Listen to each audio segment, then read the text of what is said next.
Happy Thursday, 8th grade. Today we're going to continue our reading of The Lord of the Flies, chapter number 3. As we look and begin chapter 3 today, I want to be reminding you under the Lord of the Flies novel study heading, there is a document which contains chapter 3 notes, outlined just like chapters 1 and 2, listing of summaries, main characters, and figurative language. You will log into StudySync and find Lord of the Flies, chapter 3, Huts on the Beach. To begin today, there is a listing of vocabulary words for chapter number 3. Then below that, we have listed some extremely important information as chapter 3 develops. I'd like to take a couple of minutes to go through this with you so that you can more fully understand and comprehend the content of chapter 3 and then respond for your assignment. Note the conflict developing between Jack and Ralph. The author continues to develop Jack's preoccupation with hunting. Jack does not know how to hunt. He's not very good. And him not being very good is embarrassing for him. And so as he continues to miss when he shoots his spear at the pig, it makes him more and more angry. Why Jack wants to hunt? His motives are disturbing. It's not that he just wants to hunt for the meat. Jack seems to be developing into a character that just likes to hurt things. And it might not just be animals that he wants to inflict pain upon. He approaches madness when he speaks about his desire to kill. At this point in the story, Jack is not sufficiently prepared to kill. He doesn't really know what he's doing. But again, his character, he has something to prove to the other boys. Remember this conflict which is developing between Jack and Ralph and Piggy. Ralph realizes this trait, and he tries to keep Jack calm. He tries to keep him level-minded, that the most important thing that the boys must do at this time is take care of themselves, which includes building shelters. So as these boys are arguing amongst themselves, the little ones are standing by. We remember the little ones are already scared. The little ones miss their homes. They miss their natural day-to-day routines. But the boys' behavior can't be controlled. So I want you to think about, why is this problematic? Why is it that if the boys' behavior can't be controlled, why is that going to cause a problem? And why will that probably get worse in the future? The major burden that he faces is that he must deal with young children unprepared to care for themselves or demonstrate responsibility. What would happen if we had all of the K3 and K4 and K5 students without any supervision, just able to run around and do what they wanted to do? And what if we sent 1 or 2 of the 8th grade students to go and deal with 90 young kids? Do you think they would listen to you? And even if 1 or 2 listened to you, do you think you could control them? Do you think you could keep them in line? It would be an extremely hard task to do. Ralph cannot simply give them orders and expect them to be completed. This sets up one of the major obstacles that the boys must overcome. That is, they must behave beyond their years in order to survive and flourish, and presumably be saved. They're asked to be something that they are not. They're asked to be something that a couple of them don't want to be. Again, this is going to cause a major conflict. There is symbolism that is found inside of this chapter, and one of the pieces of symbolism that you need to take note of concerns the character of Simon and the place to which Simon retreats. The open space that Simon finds in the jungle is an indication that the boys do find themselves in an Eden-like area. The author purposely puts this into the text for us to think about. The boys have been placed in an Eden-like area. In other words, they have an opportunity to do the right things. But just as Eden was corrupted by sin, so too the place in which the boys find themselves, this Eden-like area, is being corrupted. It's a place of beauty and tranquility in comparison to Jack, who only sees dangers that the boys face. In his excursion away from the boys, Simon shows himself to be one character who has an affinity with nature. He likes nature. There are strong religious overtones to the area to which Simon finds. Example, the author talks about candle buds, serene stillness, kind of church-like. The next point is developing madness. Just a couple of minutes ago, we were talking about how angry Jack gets because he can't hunt very well, and the conflicts which are developing between Ralph and Piggy and Jack.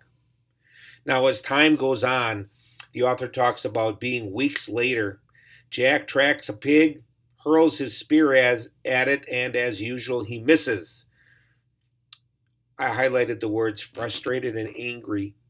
As Jack gets frustrated and angry, it adds to his loss of common sense and reason.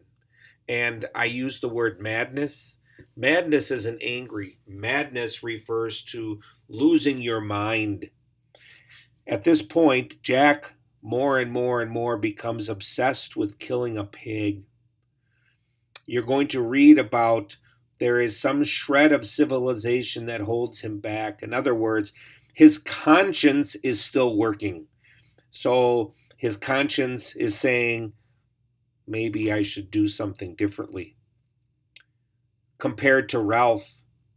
Ralph, too, is frustrated because it's only him and Simon who are working on the huts. And what's happening to everybody? Well, the key word is frustrated. Everybody is frustrated because it's not working out the way they think it should work out, and quite frankly, it's really hard. So savagery confronts civilization. These are two keys. These are two symbols. In the earlier chapters, we listed some of those symbols, and as we have chapter 3 before us, we're going to see that they develop even more. So Jack is hunting. Ralph builds the shelters. We have two groups that are breaking out. And note that only Simon helps Ralph build the huts. And so what are the little ones doing? Well, it's chaotic. Ralph's complaint offends Jack. Ralph points out that all the hunters except Jack came back hours ago and are now swimming and playing. Jack tries to explain his obsession with catching and killing a pig, but he can't find the words. The instinct towards savagery he cannot put into words. Language is a product of civilization. When you speak intelligently, that's a symbol of being civilized. When you don't, it's the opposite. So Ralph and Jack argue, and this builds conflict, whether hunting is as important as building shelters. Again, if we make a pyramid and we put what's most important, what's second, what's third, what's fourth, it would appear on the surface that it's really important to have a home base, to have a place to go, and after you have your shelters, then get the rest of your things done. But currently, not much is being done anywhere. And in the shadow, they're scared. Earlier on, we talked about a beastie. The boys have yet to figure out what is haunting the island. Well, they think something's haunting the island. Is something really haunting the island? Or is it because of what was said earlier on by that little boy? The little boy with the birthmark that said he saw a beastie? Ralph says they need shelters because the boys are scared. Simon observes that it is as if the island is bad. Ralph says no. Jack agrees with Simon.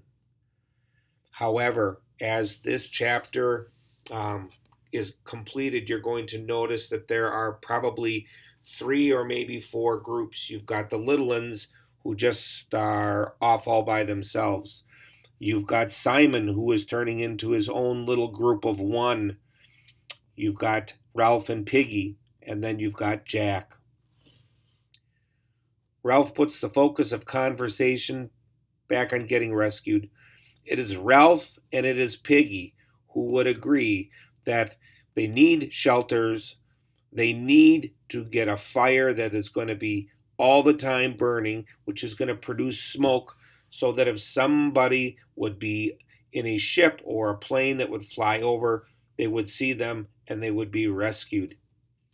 He mentions Jack and the hunter's responsibility for the fire, which causes another argument. This conflict is going to continue to increase.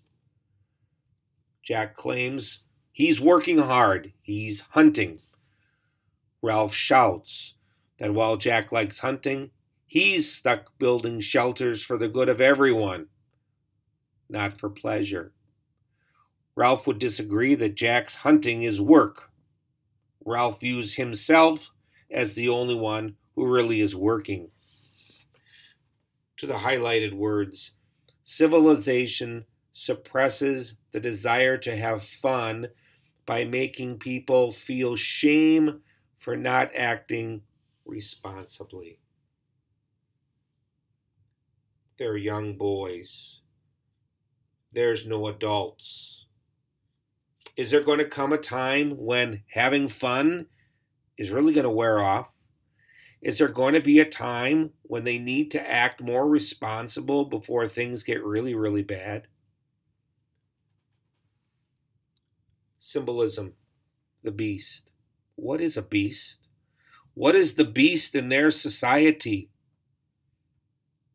I suggest maybe a symbol for any kind of evil.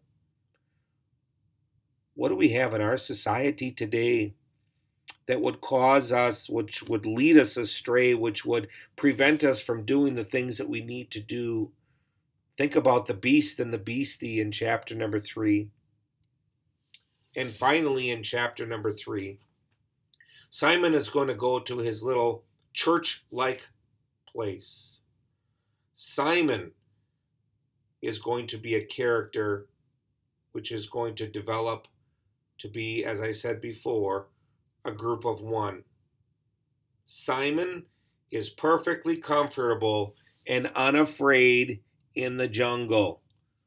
This is really important because Simon and his feelings about where they live is totally different than Ralph and Piggy and Jack. Simon is different than the others. Will this cause a problem? You can find Lord of the Flies chapter 3 by clicking this link. It will take you to the page where you find chapter 3 entitled Huts on the Beach.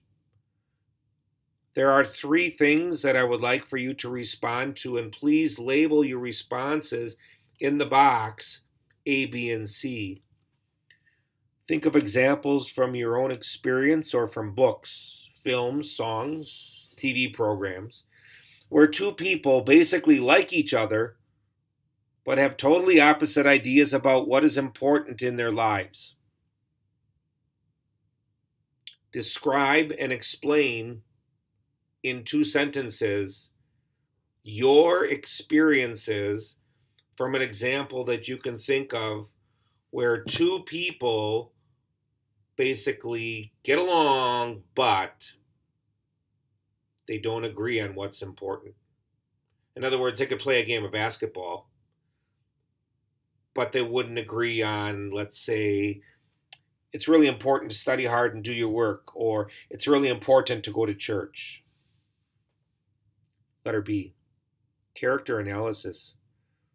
Ralph and Jack both have leadership qualities. Both are physically strong and athletic. Both are fairly self-confident.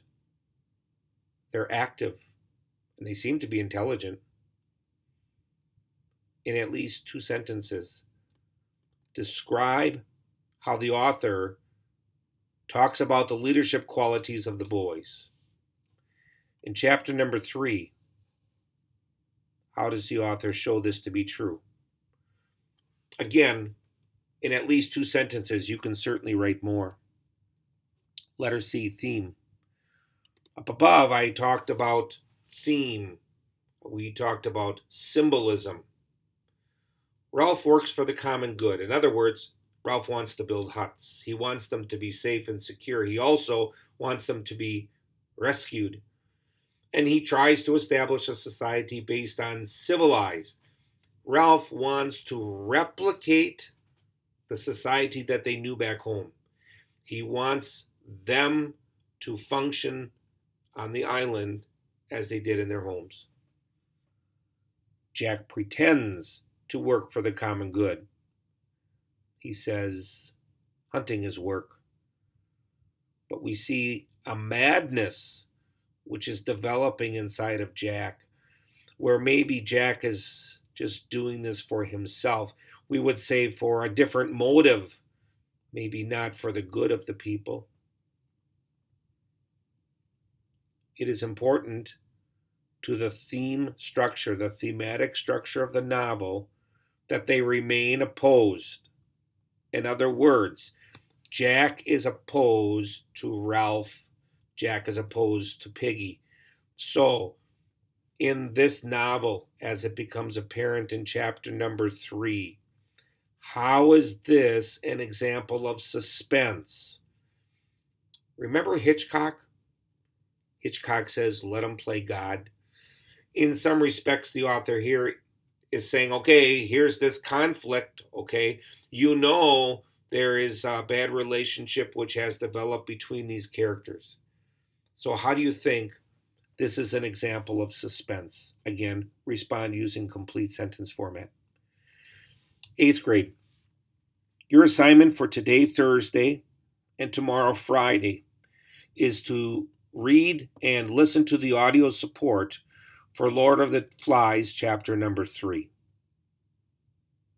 Also, I'm returning to you, some of you that is, chapter number 2. I would encourage you to, if you've not already done so, to watch the video or to rewatch the video and then read carefully the bottom of chapter number 2's directions, because you were supposed to be responding to the 2 responses that were at the bottom of the page, and I gave you some directions concerning how you should write. So you can be checking your inbox, and maybe some of you saw that as you opened up today for chapter number 3, that your chapter number 2 is back. Please take the time. You've got a couple of extra days over the weekend where you're going to be able to finish up chapter number 2, and if you need to, chapter number 3, so that you can start out next week on Monday completed through chapter number 3. So once again, if you need to rework chapter 2, thank you for doing that.